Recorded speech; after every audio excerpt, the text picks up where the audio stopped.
Assalamualaikum warahmatullahi wabarakatuh. Perkenalkan, kami dari kelompok 3 yang beranggotakan Nikmatul Aula, Dimas Syahrul Ramadan, Anissa Altanovia, Alin Latifatus Syifa. Di sini kami akan mempresentasikan hasil diskusi kami tentang perkembangan psikologi. Yang pertama ada pengaruh filsafat pada psikologi. Pada awalnya, psikologi tergabung dalam filsafat, sehingga segala sesuatu yang ada di dalam filsafat berpengaruh pada bidang psikologi. Pada abad ke-17 merupakan abad perkembangan ilmu pengetahuan yang dipelopori oleh Aristoteles dan para ahli filsafat. Lalu muncul pandangan baru seperti empirisme. Empirisme merupakan suatu pandangan yang menyatakan bahwa untuk memperoleh pengetahuan adalah melalui empiri atau pengalaman. Para ahli yang terkenal pada saat itu pada abad 17 diantaranya ada René Descartes pada tahun 1596 sampai 1650 dan John Locke dari tahun 1632 sampai 1704. René Descartes memecahkan persoalan tentang hubungan antara psikis dan badan. Descartes menyebutkan psikis adalah dunia mental dan badan atau jasmani merupakan dunia material yang bersifat berbeda. Namun, keduanya saling berpengaruh. Descartes juga menyebutkan psikis hanya memiliki satu fungsi, yaitu berpikir, sedangkan proses yang lain adalah fungsi dari badan. Di samping aliran empirisme, timbul pula pandangan yang materialistis, yang berpandangan bahwa semua hal itu dapat dijabarkan secara fisik. Mereka berpendapat bahwa kesadaran dapat pula dijelaskan dalam istilah fisika dan kimia. Proses mental difokuskan pada aspek fisik, yaitu secara anatomis dan struktur fisiologis dari otak. Namun dari kedua pandangan tersebut, empirislah yang jauh dapat berkembang apabila dibandingkan dengan yang lainnya. B. Pengaruh fisiologi dan pengetahuan alam pada psikologi. Pengaruh pengetahuan alam dan fisiologi pada psikologi merupakan pemulaan dari psikologi eksperimental. Ada 4 orang ahli yang dapat dipandang sebagai orang yang mengadakan eksperimen-eksperimen yang kemudian sangat berpengaruh penggunaan eksperimennya dalam psikologi, yaitu Hermann von Helmholtz tahun 1821 sampai 1894. Beliau mempunyai minat dalam bidang psikologi dan penelitiannya mengenai kecepatan stimulus pada penglihatan dan pendengaran. Beliau juga mengadakan eksperimen mengenai waktu reaksi yang menghasilkan bahwa terdapat perbedaan individual, juga terdapat perbedaan pada orang yang sama dari suatu eksperimen ke eksperimen yang lain. Beliau juga mengembangkan teori mengenai warna yang dikemukakan oleh Thomas Young. Lalu yang kedua ada Ernest Weber tahun 1795 sampai 1878. Beliau menghasilkan eksperimen mengenai ambang 2 titik pada kulit, yaitu bagaimana atau sejauh mana subjek dapat merasakan atau mempersepsi 2 buah titik atau stimulus yang dikenakan pada bagian kulitnya. Apabila jarak antara kedua titik itu relatif pendek, subjek merasa adanya satu stimulus, tetapi pada jarak tertentu atau jarak kedua titik itu agak renggang, subjek merasakan adanya 2 stimulus. Adapun hasil eksperimen beliau yaitu mengenai the just noticeable difference, yaitu perbedaan yang paling kecil khususnya mengenai benda-benda yang dapat dirasakan atau dipersepsi oleh subjek. Yang ketiga, Gustav Theodor Fechner tahun 1801 sampai 1887.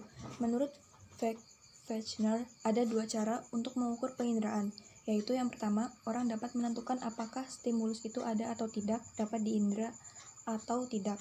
Yang kedua, orang dapat intensitas, yaitu subjek dapat menyatakan penginderaannya. Yang pertama terjadi ini merupakan ambang absolut bawah, the absolute lower threshold, atau Underwood tahun 1949, atau juga disebut ambang stimulus Townsend tahun 1953. Ini berarti bahwa stimulus di bawahnya belum dapat diindra ataupun dipersepsi.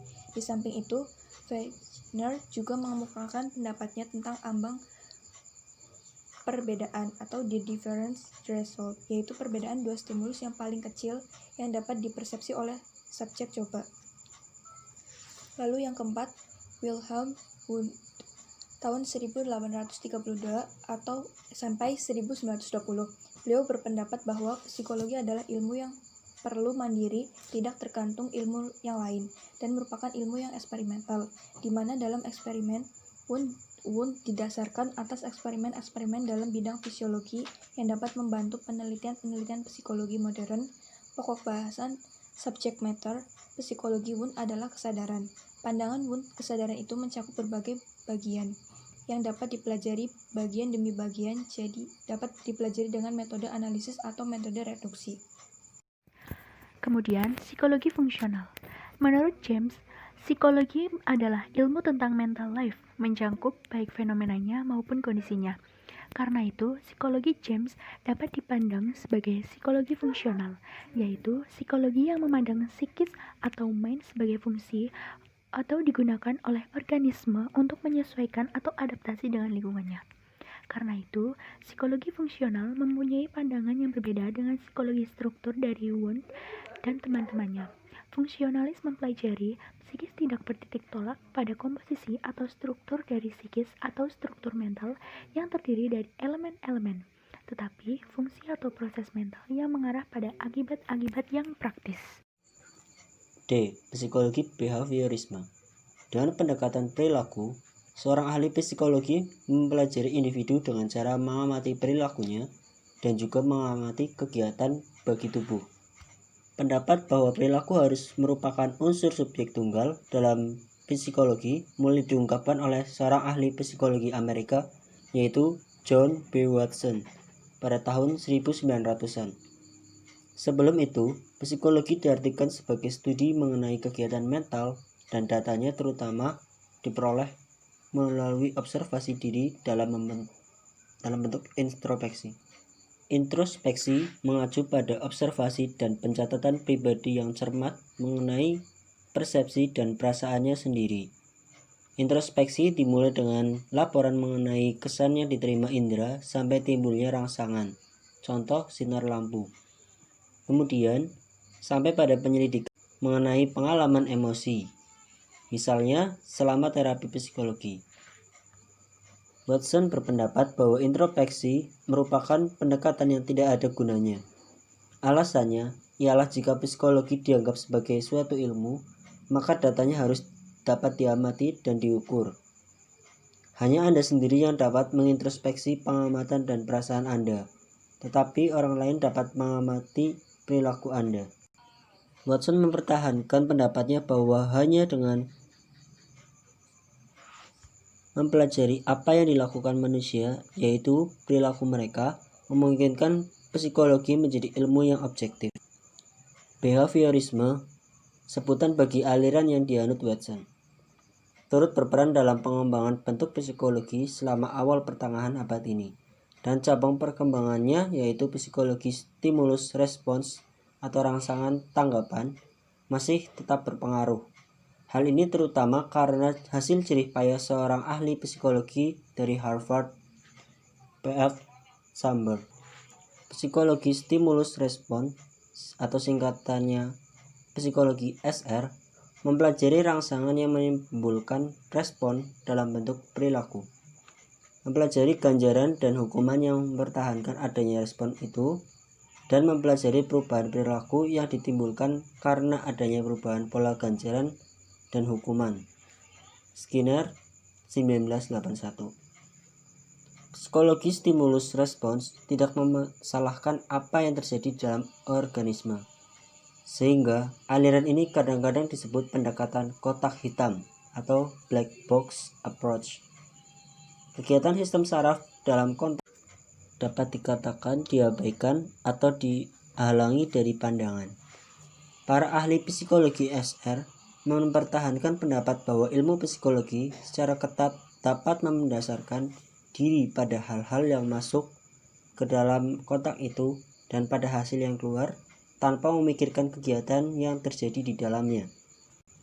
Pendekatan SR yang sempit tidak mempertimbangkan pengalaman sadar atau sensuous experience seorang. Pengalaman sadar semata-mata berarti semua kejadian yang dialami seorang secara sadar.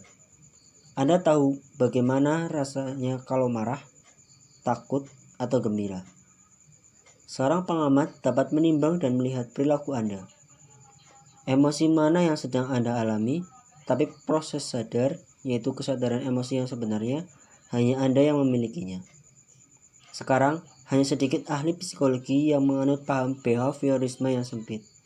Tetapi, bagaimanapun banyak perkembangan modern dalam psikologi yang berevolusi dari hasil jerih payah para penganut behaviorisme. Psikologi Gestalt. Max Wertheimer pada tahun 1880 sampai 1943 adalah pendiri dari psikologi Gestalt. Tapi ia bekerja sama dengan dua temannya, yaitu Kurt Kafka pada tahun 1886 sampai 1941 dan Wolfgang Kohler 1887 sampai 1967. Pandangan pokok psikologi Gestalt adalah berpusat pada bahwa apa yang dipersepsi itu merupakan suatu kebulatan, suatu unity atau suatu Gestalt.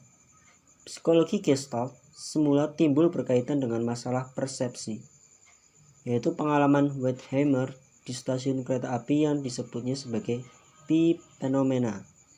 Dalam pengalaman tersebut, sinar yang tidak bergerak dipersepsi sebagai sinar yang bergerak. Garrett 1958. Dengan demikian, maka dalam persepsi itu ada peran aktif dalam diri perseptor, yang berarti bahwa dalam individu mempersepsi sesuatu tidak hanya bergantung pada stimulus objektif saja, tetapi ada aktivitas individu untuk menentukan hasil persepsinya yang semula terbatas pada persepsi, kemudian berkembang dan berpengaruh pada aspek-aspek lain, antara lainnya dalam psikologi belajar. Sekian dari kelompok kami, kurang lebihnya mohon maaf. Wassalamualaikum warahmatullahi wabarakatuh.